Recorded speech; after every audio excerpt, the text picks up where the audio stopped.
मालिश आज चला मालिश करायची कशी बाळाला सांगते तुम्हाला. पहिल्यांदा बाळाला असं उघडं पाडायचंय आणि हळूहळू हाताने अशी मालिश करायची मानेला. परत दोन्ही हाताने एकदम स्लो स्लो मालिश करायची.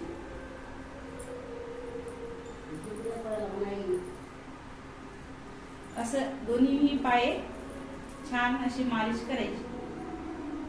मालिश केल्यामुळे बाळाची वाढ छान होते आणि बाळाचे हाड पण चांगले असतात, मजबूत असतात. मी मालिश माझ्या आजीकडून शिकलेली आहे. मला पण येत नव्हती पहिले.